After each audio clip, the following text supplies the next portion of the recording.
Question 1. A patient with a history of heart failure is prescribed lisinopril. Which of the following adverse effects should the patient be counseled on as a common side effect of ACE inhibitors? A. Hyperkalemia. B. Dry cough. C. Angioedema. D. Hypoglycemia. Answer: B. Dry cough. This question tests your knowledge of common adverse effects of ACE inhibitors, specifically focusing on a frequent and non-life-threatening one. The keyword common side effect helps you distinguish it from less frequent or more severe reactions. A persistent dry cough is a well-known and often bothersome side effect of ACE inhibitors like lisinopril, which occurs due to the accumulation of bradykinin. While hyperkalemia and angioedema can occur, they are generally less common than a dry cough. For example, a patient might experience an annoying tickle in their throat that doesn't go away. Here's an easy way to remember it. Think ACE cough to link the drug class with its most common nuisance side effect. Question 2. A pharmacist receives a prescription for amoxicillin 250 mg per 5 milliliters, with instructions to dispense 100 milliliters and take 1 teaspoonful by mouth 3 times daily for 10 days. How many total milligrams of amoxicillin will the patient take per day? A. 250 milligrams. B. 500 milligrams. C. 750 milligrams. D. 1000 milligrams. Answer: C. 750 milligrams. This question assesses your ability to perform basic pharmaceutical calculations, specifically converting units and calculating daily dosage. The key is to remember that 1 teaspoonful, TSP, is equivalent to 5 milliliters. Since the concentration is 250 milligrams per 5 milliliters, and the patient takes 1 teaspoonful, 5 milliliters, 3 times a day, they are taking 250 milligrams per dose. Therefore, 250 milligrams per dose multiplied by 3 doses/day equals 750 milligrams of amoxicillin per day. For instance, if a child takes a medication 3 times a day, you need to calculate the total amount consumed in a 24-hour period. Here's an easy way to remember. Always convert teaspoons to milliliters first to ensure accurate dosage calculations. Question 3. Which of the following medications is a first-line treatment for an acute asthma attack? A. Salmeterol. B. Tiotropium. C. Albuterol. D. Fluticasone. Answer: C. Albuterol. This question evaluates your understanding of asthma medication classes and their appropriate use in acute settings. The crucial phrase acute asthma attack points to the need for a rapid-acting bronchodilator. Albuterol is a short-acting beta-2 agonist, SABA, that quickly relaxes the smooth muscles in the airways, providing fast relief from bronchoconstriction during an asthma exacerbation. Salmeterol is a long-acting beta-2 agonist, LABA. Tiotropium is an anticholinergic, and fluticasone is an inhaled corticosteroid, none of which provide immediate relief for an acute attack. Imagine someone suddenly struggling to breathe. They need immediate opening of their airways. Here's an easy way to remember. Think albuterol for acute to associate it with rapid relief during an asthma attack. Question 4. According to federal law, how often must a complete inventory of controlled substances be taken by a pharmacy? A. Annually. B. Biennially. C. Every 3 years. D. Every 5 years. Answer: B. Biennially. This question tests your knowledge of federal pharmacy law concerning controlled substances inventory requirements. The term biennially is the key, meaning once every 2 years. Federal regulations mandate that pharmacies conduct a complete inventory of all controlled substances, Schedules 2V, at least every 2 years. This ensures proper accountability and helps prevent diversion of these medications. For example, a pharmacy must count all its Schedule II drugs, like oxycodone, every 2 years to comply with DEA regulations. Here's an easy way to remember it. Biennial means 2, so think 2 years for controlled substance inventory. Question 5. A patient is prescribed warfarin. Which of the following laboratory tests is used to monitor its therapeutic effect? A. INR, International Normalized Ratio. B. APTT, Activated Partial Thromboplastin Time. C. Platelet count. D. Hemoglobin A1C. Answer: A. INR, International Normalized Ratio. This question assesses your knowledge of therapeutic drug monitoring for anticoagulants.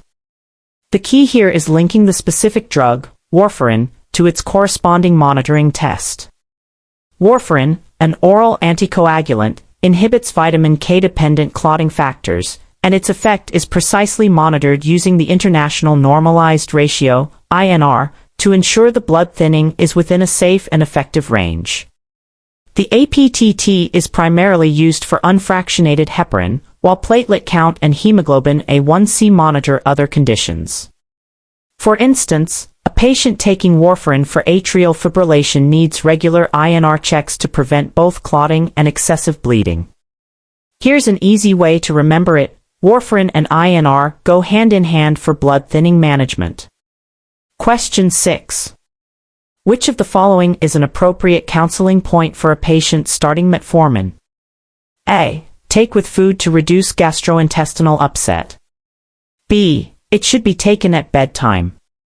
C. It is important to monitor for signs of hypoglycemia.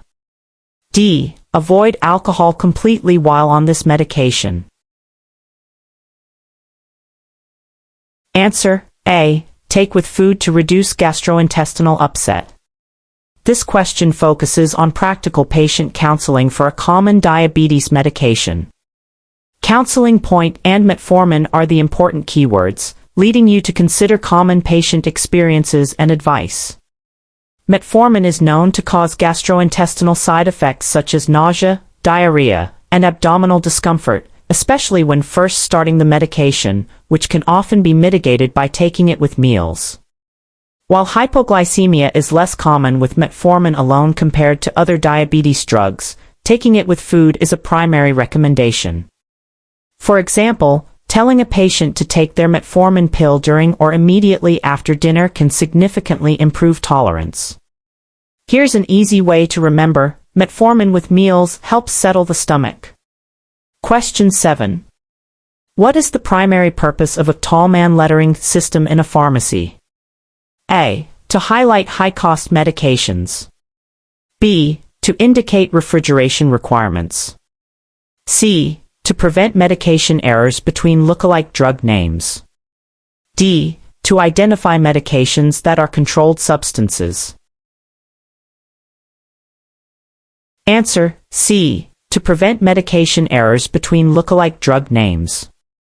This question tests your understanding of medication safety strategies, specifically a visual aid designed to reduce confusion. The concept of tall man lettering is a crucial safety measure. It involves capitalizing dissimilar parts of drug names that look or sound alike, e.g., hydroxyzine versus hydralazine, to visually differentiate them. This system helps prevent prescribing, dispensing, and administration errors by drawing attention to the unique parts of easily confused drug names. For instance, seeing celecoxib and celexa helps pharmacists and technicians quickly distinguish between two very different medications. Here's an easy way to remember: tall man letters are like visual speed bumps to prevent mix-ups between similar-looking drug names. Question 8. A patient is prescribed simvastatin 40 mg daily. Which of the following common adverse effects should they be counseled about? A. Muscle pain, myalgia. B. Persistent dry cough. C. Peripheral edema. D. Hyperglycemia. Answer: A. Muscle pain, myalgia. This question assesses your knowledge of common adverse effects associated with statin medications. The drug name simvastatin immediately signals that the question is about statins, a class of drugs primarily used to lower cholesterol. Muscle pain, or myalgia, and more severely, rhabdomyolysis, are well-known and important potential side effects of statins that patients should be aware of and report to their healthcare provider. Other options are associated with different drug classes. For example, a patient might describe feeling a dull ache or weakness in their legs after starting the medication. Here's an easy way to remember. Think S for statin, S for sore muscles. Question 9. Which of the following best describes the beyond use date for a non-sterile compounded oral liquid prepared from a manufactured product? A. 6 months.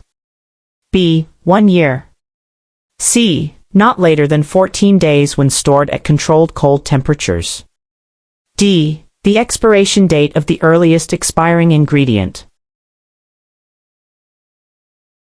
Answer: C. Not later than 14 days when stored at controlled cold temperatures. This question tests your knowledge of compounding guidelines, specifically the appropriate beyond use dates, BUDs, for non-sterile preparations. The keywords non-sterile compounded oral liquid and from a manufactured product are critical. According to USP less than 795 guidelines, for non-aqueous formulations, the BUD is typically 6 months or the earliest expiration date of an ingredient, but for water-containing oral formulations, like an oral liquid made from a manufactured product, the BUD is not later than 14 days when stored at controlled cold temperatures. This ensures stability and microbial integrity. For instance, if you prepare a liquid antibiotic suspension from a powder and purified water, it will have a 14-day BUD. Here's an easy way to remember. Water-containing oral liquids get a W short BUD, meaning a shorter date, often 14 days refrigerated. Question 10. A prescriber writes for ibuprofen 400 mg POTID PRN pain. What does TID mean? A. Once daily. B. Twice daily. C. 3 times a day. D. 4 times a day. Answer: C. 3 times a day. This question assesses your understanding of common medical abbreviations used in prescriptions, which is crucial for patient safety and accurate dispensing. The abbreviation TID is a widely recognized medical shorthand for ter in die, which is Latin for 3 times a day. Misinterpreting such abbreviations can lead to significant dosing errors. For example, counseling a patient to take their ibuprofen 3 times a day ensures they follow the prescriber's intended frequency. Here's an easy way to remember it. Think TID equals TIRI INDI. Question 11. What is the primary mechanism of action of penicillin antibiotics? A. Inhibition of bacterial protein synthesis. B. Interference with bacterial cell wall synthesis. C. Disruption of bacterial DNA replication. D. Alteration of bacterial cell membrane permeability. Answer: B. Interference with bacterial cell wall synthesis.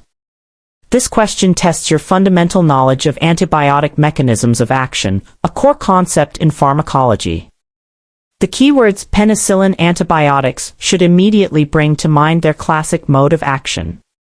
Penicillins, along with other beta-lactam antibiotics, work by inhibiting the synthesis of the bacterial cell wall, which is essential for the structural integrity and survival of bacteria.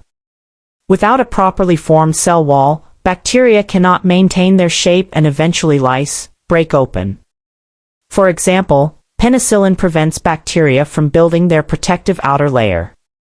Here's an easy way to remember it. Think penicillin punctures walls, referring to the bacterial cell wall. Question 12. A patient is allergic to penicillin. Which of the following antibiotics should generally be avoided due to potential cross-reactivity? A. Azithromycin. B. Cephalexin. C. Doxycycline. D. Clindamycin. Answer B. Cephalexin. This question examines your knowledge of drug allergies and cross-reactivity, which is vital for patient safety. The key clue is allergic to penicillin, and you need to identify an antibiotic with a similar chemical structure that could trigger a reaction. Cephalexin is a first-generation cephalosporin, and while the risk of cross-reactivity with penicillins is generally low, it exists due to their shared beta-lactam ring structure. Therefore, it should be used with caution or avoided if the penicillin allergy is severe. Azithromycin, doxycycline, and clindamycin belong to different antibiotic classes and do not share this cross-reactivity risk. For example, a patient with a known severe penicillin allergy might develop a rash or anaphylaxis if given cephalexin. Here's an easy way to remember: cephalosporins and penicillins can be cross-reactive due to their shared beta-lactam ring. Question 13. Which class of medication is commonly used to treat gastroesophageal reflux disease, GERD, by reducing stomach acid production? A. H2 receptor antagonists. B. Proton pump inhibitors, PPIs. C. Antacids. D. Prokinetics. Answer B. Proton pump inhibitors, PPIs. This question assesses your understanding of medication classes used for common gastrointestinal conditions. The keywords GERD and reducing stomach acid production point directly to the most potent class for this purpose. Proton pump inhibitors, PPIs, like omeprazole or pantoprazole, irreversibly block the hydrogen-potassium ADPase pump in the parietal cells of the stomach, effectively and significantly reducing gastric acid secretion, making them highly effective for GERD. While H2 receptor antagonists also reduce acid, and antacids neutralize it, PPIs are generally considered the most effective for long-term acid reduction in GERD. For instance, a patient taking omeprazole for chronic heartburn is using a PPI. Here's an easy way to remember: PPIs are powerful at inhibiting acid. Question 14. What is the correct hand-washing technique duration recommended by the CDC for routine hand hygiene in healthcare settings? A. 5 to 10 seconds. B. 10 to 15 seconds. C. 20 to 30 seconds. D. 1 minute. Answer C. 20 to 30 seconds. This question focuses on essential infection control practices in a healthcare setting, which is critical for patient and staff safety. The phrase routine hand hygiene and CDC recommendation are key clues. The Centers for Disease Control and Prevention, CDC, recommends scrubbing hands with soap and water for at least 20 seconds for routine hand washing, ensuring sufficient time to remove transient microorganisms effectively. This duration is equivalent to singing "Happy Birthday" twice. For example, before preparing sterile compounds or after touching contaminated surfaces, healthcare professionals must wash their hands thoroughly for this recommended time. Here's an easy way to remember: 20 seconds to be hands-on clean. Question 15. A patient calls the pharmacy asking for advice on how to store their insulin. What is the most appropriate advice for unopened insulin vials? A. Store at room temperature for up to 28 days. B. Store in the refrigerator, 2 to 8 degrees Celsius or 36 to 46 degrees Fahrenheit, until opened. C. Store in the freezer until ready to use. D. Store away from light at room temperature. Answer B. Store in the refrigerator, 2 to 8 degrees Celsius or 36 to 46 degrees Fahrenheit, until opened.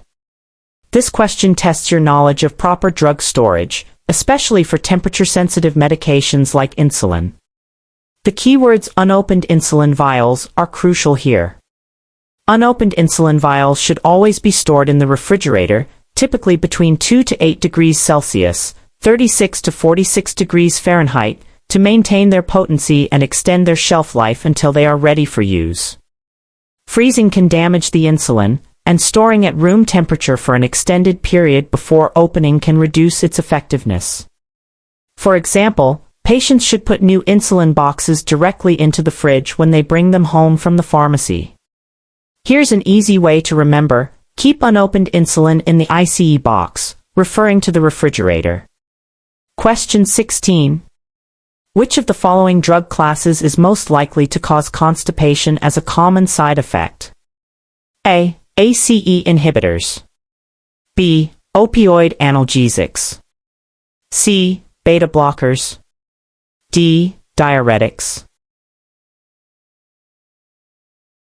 Answer: B. Opioid analgesics. This question asks about a common adverse effect associated with a specific drug class, which is important for patient counseling. Constipation and identifying the drug class are the key elements. Opioid analgesics, such as morphine or oxycodone, are well known for causing constipation because they activate opioid receptors in the gastrointestinal tract, leading to decreased gut motility and increased water absorption. This is often a significant issue for patients on chronic opioid therapy. For example, a patient taking hydrocodone for pain management will often need a stool softener or laxative to manage this side effect. Here's an easy way to remember: opioids obstruct bowels, leading to constipation. Question 17. What is the primary role of a Pharmacy and Therapeutics (P&T) committee in a hospital setting? A. To manage hospital finances and budgets. B. To develop and manage the hospital's drug formulary, ensuring safe and effective medication use. C. To conduct clinical research trials for new drugs. D. To handle patient complaints and grievances. Answer: B. To develop and manage the hospital's drug formulary, ensuring safe and effective medication use. This question assesses your understanding of the organizational structure and functions within a hospital pharmacy. The keyword Pharmacy and Therapeutics (P&T) committee points directly to its core responsibilities. A P&T committee is a multidisciplinary group responsible for making decisions regarding medications used in the hospital, including selecting drugs for the formulary, developing treatment guidelines, and implementing policies to promote safe and effective medication use. They evaluate drug efficacy, safety, and cost. For example, the P&T committee decides which antibiotics are stocked and used within the hospital based on current evidence and local resistance patterns. Here's an easy way to remember: P&T equals Policies and Therapeutics, focusing on guiding medication use. Question 18. A prescription reads Rx, atenolol 50 mg tab, Sig, 1/2 tab PO daily. How many milligrams of atenolol will the patient take per dose? A. 25 mg. B. 50 mg.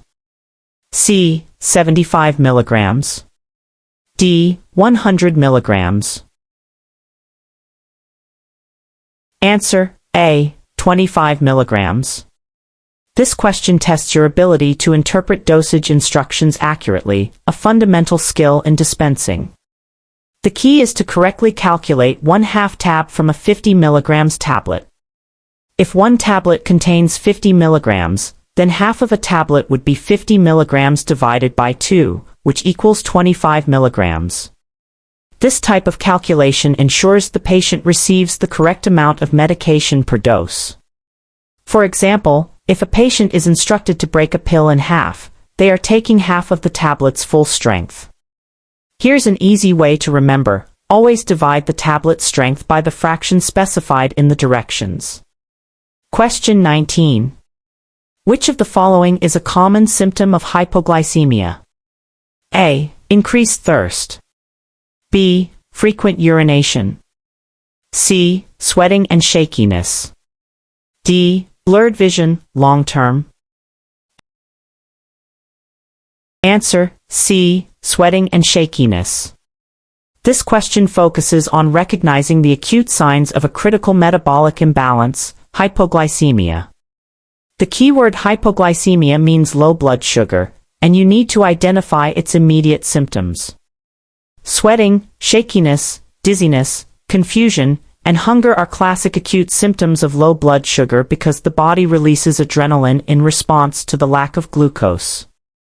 Increased thirst and frequent urination are more indicative of hyperglycemia, high blood sugar, while long-term blurred vision is a complication of uncontrolled diabetes. For instance, a diabetic patient who has taken too much insulin might suddenly feel shaky and start sweating profusely.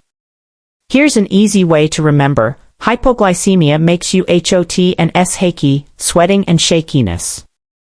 Question 20.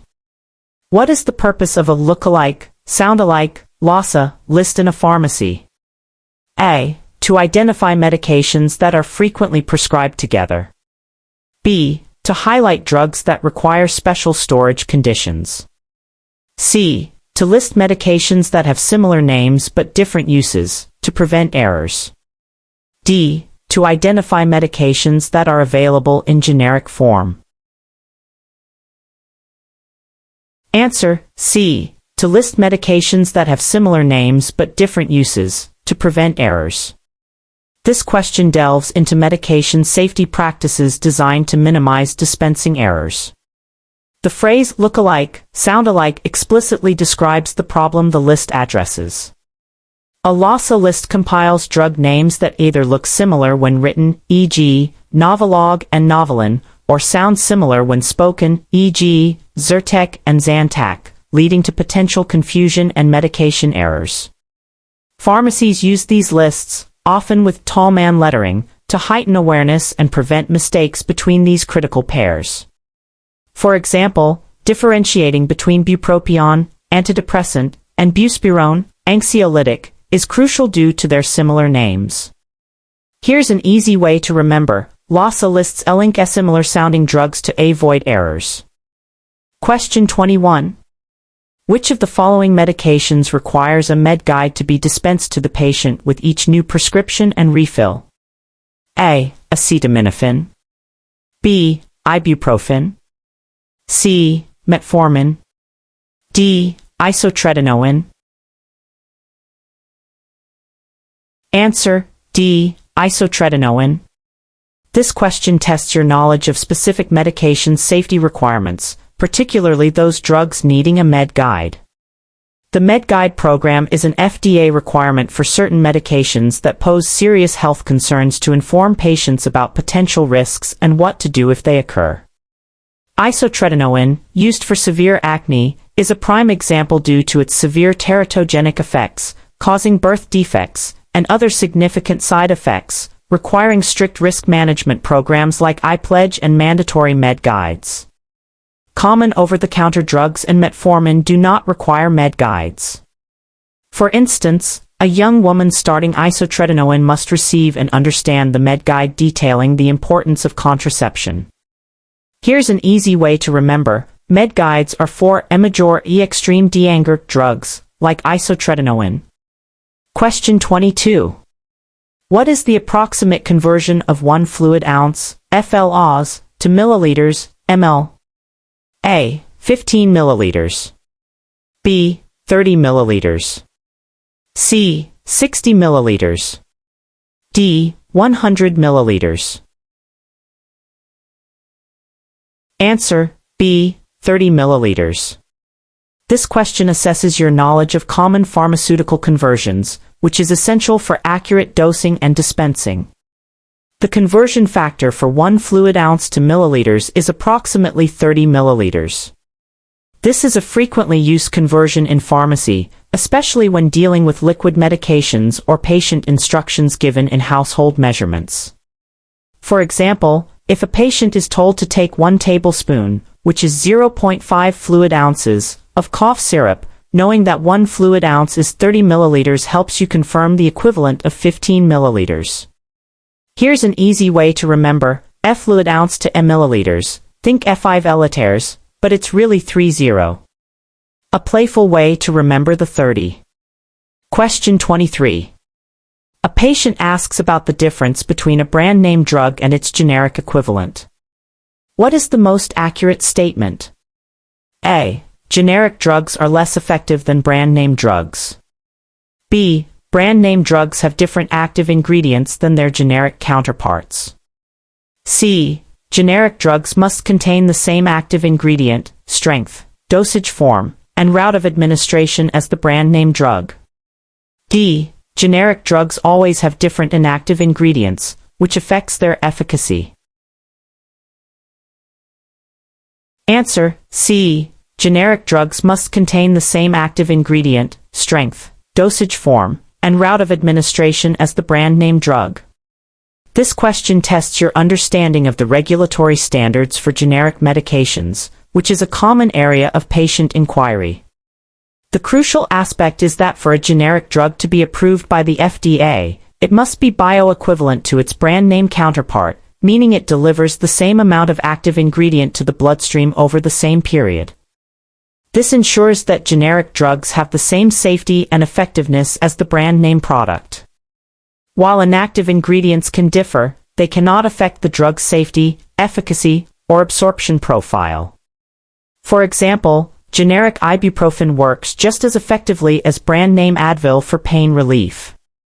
Here's an easy way to remember: generic is generally the same in terms of active ingredient and effect. Question 24. Which of the following is a common adverse effect of loop diuretics like furosemide? A. Hyperkalemia. B. Hypokalemia.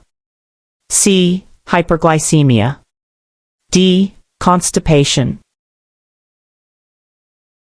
Answer: B. Hypokalemia. This question assesses your knowledge of the side effects associated with a major class of diuretics. The keyword loop diuretics, like furosemide, should prompt you to recall their mechanism, which involves inhibiting sodium and chloride reabsorption in the loop of Henle, leading to increased excretion of not only water and sodium but also potassium. Therefore, hypokalemia, low potassium levels, is a very common and important adverse effect that requires monitoring and often potassium supplementation.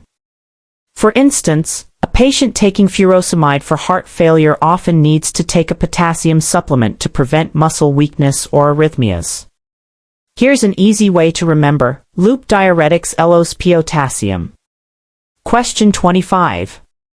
What is the primary reason for administering epinephrine in anaphylaxis? A. To lower blood pressure. B. To reduce inflammation. C. To counteract the effects of histamine and open airways. D. To thin the blood and prevent clotting.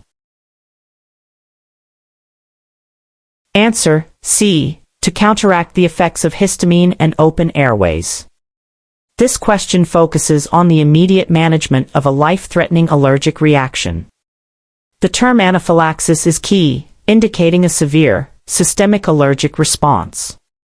Epinephrine acts as an alpha and beta adrenergic agonist. Its alpha agonist effects increase peripheral vascular resistance and blood pressure, while its beta agonist effects cause bronchodilation, opening constricted airways and alleviating symptoms like wheezing and shortness of breath. It also reduces swelling and counteracts the widespread effects of mediators like histamine. For example, an EpiPen delivers epinephrine to quickly reverse the dangerous symptoms of a severe allergic reaction, such as throat swelling and a drop in blood pressure. Here's an easy way to remember: epinephrine effectively eases emergency by addressing multiple life-threatening symptoms of anaphylaxis.